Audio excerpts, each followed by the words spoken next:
توبہ تو بس اللہ نے قبول کرنی ہے. فوراً توبہ کا ذکر کیا کہ ایسی چیز نہیں ہے, ہو گیا ہے گناہ, مٹی ڈالو, توبہ کرو, ختم کرو اس بات.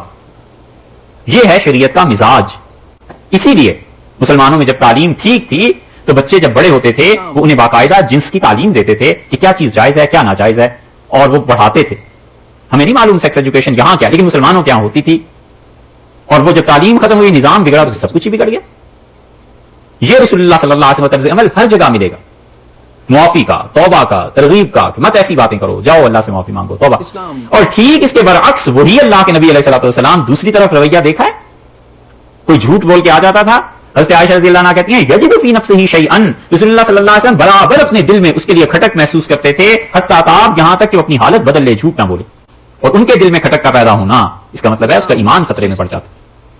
اور دوسری طرف آپ نے دیکھا ہے یہ سب وہ ہیں جو زنا کر کے آئے اور انہیں فرما رہے ہیں جاؤ معافی مانگو, اللہ سے توبہ کرو. اور دوسری طرف حضرت ابو ذر غفاری رضی اللہ عنہ جیسے انسان نے یہ کہہ دیا حضرت بلال رضی اللہ عنہ سے کہ یبن السودا, کالی عورت کا بیٹا, کالیا کا بیٹا.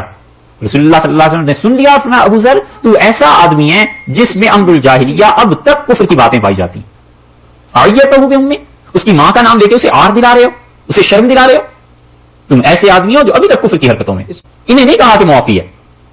وجہ اس کی یہ ہے کہ یہ گناہ جو جذبات کے غلبے سے سرزد ہوتے ہیں, جب غلبہ اتر گیا, وہ بھوت دماغ سے نکل گیا, تو پھر توبہ ہی کرتا ہے, شرمندہ ہی ہوتا ہے, معافی مانگتا ہے. اور وہ گناہ ایسے گناہ نہیں ہے, وہ تو عادتیں ہیں. جھوٹ بولنا کوئی ایسا گناہ تھوڑی ہے کہ ایک بار جھوٹ بول دیا تو شرمندگی ہوگی, وہ تو عادت بن جاتی ہے. اسی طرح لوگوں کا مذاق اڑانا کوئی ایسی چیز تھوڑی کہ ایک بار مذاق اڑا دیا تو بس پھر ختم ہو گیا, وہ مذاق اڑانے کی عادت بن جائے گی. تو اخلاقیات اس پہ شدید گرفت, اور جنسیات اس پہ فرمایا معافی ہے, چھوڑ دو ان چیزوں. یہ اگر کبھی حدیث پڑھانے کا موقع ہوتا صحیح بخاری کا, تو ہم آپ کو بتاتے ہیں رسول اللہ صلی اللہ علیہ وسلم کا مزاج کیا ہے اور صحابہ رضی اللہ عنہ کا مزاج کیا ہے. مزاج کے مطابق دیکھو کیسی کیسی چیزیں. حتیٰ کہ حضرت صلی اللہ علیہ وسلم کا اپنا گھر, حضرت عائشہ رضی اللہ عنہ فرماتی ہیں کہ میں نے ایک دن رسول اللہ صلی اللہ علیہ وسلم کی کسی بیوی کے لیے اشارہ کر دیا کہ وہ پست قد والی, چھوٹے قد والی. تو آپ نے فرمایا عائشہ اتنی غلط حرکت کی ہے کہ صاف پانی کا سمندر ہوتا اور اس میں ملا دیتے, سمندر کا رنگ سیاہ ہو جاتا. اتنی غلط بات, ڈانٹ دیا. اور دوسری طرف ان پہ تہمت لگی ہے. ام المومنین تو طاہرہ تھیں, مطہرہ تھیں, پاک تھیں. تو رسول اللہ صلی اللہ علیہ وسلم کے گھر گئے, اور ایک دن جب بہت زیادہ حد ہو گئی لوگوں میں باتوں کی, تو آپ نے فرمایا عائشہ, بخاری میں لفظ آئے ان کنت ملمت بالذنب, اگر واقعی تم سے کوئی گناہ ہو گیا ہے تو فاستغفری لربک, اللہ سے معافی مانگ لے. ان العبد اذا اعترف بذنبہ, آدمی جب کوئی ایسی حرکت کر گزرے اور اللہ سے معافی مانگ لے, تاب اللہ علیہ, اللہ اسے معاف کر دیتا ہے. تو ام المومنین رضی اللہ عنہ کہتی ہیں میں نے عرض کیا کہ اگر میں یہ کہوں کہ میں نے ایسی بری حرکت کچھ کر دی ہے تو اب موقع ایسا ہے کہ آپ بھی یہی سمجھیں گے کہ ہاں ایسے ہی ہو گیا, اور لوگ بھی مجھ پر یہی الزام لگاتے ہیں. اور اگر میں کہوں کہ نہیں کی اور یقیناً میں نے ایسی کوئی حرکت نہیں کی, تو پھر میں وہ کہتی ہوں, اور فرماتی تھی اتنا غم تھا کہ مجھے بھول گیا یوسف علیہ السلام کے والد کا کیا نام تھا. تو پھر میں نے کہا وہی بات کہتی ہوں جو یوسف علیہ السلام کے والد نے کہی تھی, انما اشکو بثی وحزنی الی اللہ, میں اپنے اندر کے دکھ اور رنج کی فریاد بس اللہ ہی سے کرتا ہوں, اللہ ہی سے کہتا ہوں. یہ رسول اللہ صلی اللہ علیہ وسلم اپنے گھر میں طرز عمل دیکھ لو. ایک طرف کیا ارشاد فرمایا ہے, اور جو اخلاقیات کی بات ہے اس میں کیا ارشاد فرمایا ہے, یہ لوگ نہیں سمجھتے. اس لیے مسلمان زنا کر لے, کوئی دیکھ لے, اس کی نظروں میں ایسا گر جائے کہ جیسے قیامت تک یہ اچھا شریف آدمی نہیں. اور اگر وہی مسلمان کسی کا مذاق اڑاتا ہے, جھوٹ بولتا ہے, کوئی اور ایسی بات تو پرواہ ہی نہیں, وہ تو اپنا حق سمجھتے ہیں نا. شیشہ اتارا گاڑی کا کسی غیر مسلم پہ, کسی اور پہ پھپتی کس لی, کسی سکھ کو دیکھا, ہندو کو دیکھا, چلتے ہوئے وہ چٹا ہوا ایک جملہ کہا اور گزر گئے, یہ کوئی گناہ ہی نہیں. اور گناہ ہے تو بس وہی ہے. یہ اتنے مزاج بدل گئے, اس کی وجہ بنیادی طور پہ وہی ہے. پھر لے دے کے ایک ہی بات آ جاتی ہے کہ نہ پڑھنا, تعلیم کا نہ ہونا. روم نے لکھا ہے مثنوی میں کہ ایک بزرگ تھے, بوڑھے ہو گئے تھے. خلاصہ اس کا یہ کہ وہ گئے کسی طبیب کے پاس اور انہوں نے کہا کہ آپ میرا کچھ علاج کر دیں اور دیکھیں مجھے کم سنائی دیتا ہے. انہوں نے کہا حضور والا بڑھاپا ہے, اب تو کم سنائی دے گئی. اس نے کہا دکھنا بھی کم ہو گیا ہے. تو انہوں نے کہا ہاں بڑھاپے میں نظر کمزور ہو جاتی ہے, اس کا ہاتھوں میں راشا آ گیا ہے, چیزیں بھی اچھی طرح نہیں پکڑ سکتا. اس نے کہا جی بالکل آخری عمر میں یہ حال ہو جاتا ہے. تو انہیں غصہ آ گیا.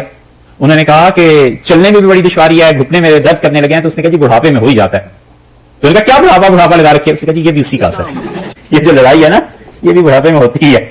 تو بس یہی ہے, ہم ہر بات کے آخر میں یہی کہہ دیتے ہیں, آپ بھی کہیں گے کیا. لیکن حقیقت یہ ہے کہ قرآن کو تو پڑھا نہیں, حدیث کو تو پڑھا نہیں, یا کم سے کم یہ کہ مزاج کیا ہونا چاہیے وہ سیکھا نہیں, وہ آتا ہے تربیت.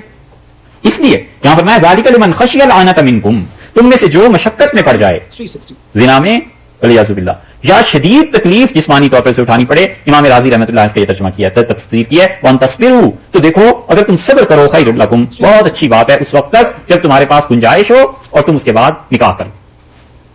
واللہ غفور الرحیم, اور اللہ بخشنے والا ہے، رحم کرنے والا ہے. یعنی اس سلسلے میں جو کوئی گناہ بھی ہے تو دیکھو پھر مغفرت کا، پھر رحمت کا تذکرہ کر دیا کہ اللہ مہربانی کرنے والا. صبر کرو باندی سے نکاح، اس وجہ سے کہ باندی سے نکاح کرے گا تو اس کے حقوق پورے نہیں کر سکے گا، اس کو حقیر سمجھے گا، اس کے متعلق یہ سمجھے گا کہ یہ کون سی کوئی آزاد عورت ہے، تو دل میں کھٹکا رہے گا. کیونکہ اوپر آیا نا اللہ نے دو جملے ارشاد فرمائے، ایک تو یہ کہا کہ بعضکم من بعض، تم ایک دوسرے میں سے ہو، ایک یہ کہا کہ واللہ اعلم بایمانکم، اللہ خوب جانتا ہے تم میں کون ایمان والا ہے. تو معیار تو اصل ایمان تھا اور معیار تو انسانیت تھی کہ تم ایک دوسرے میں سے ہو. تو اللہ تعالیٰ کو معلوم تھا کہ یہ باتیں تو ہیں، لیکن یہ اس کے دل میں کھٹکا رہے گا کہ ہے تو باندھی، ہے تو کسی اور کی ملکیت میں. تو فرمایا اس لیے لیکن اس کے حقوق پہ زد نہ پڑے. وہ تو پھر آگے سلسلہ ایسے ہی ہے، لیکن اس کو ماں سے جدا نہیں کیا جائے.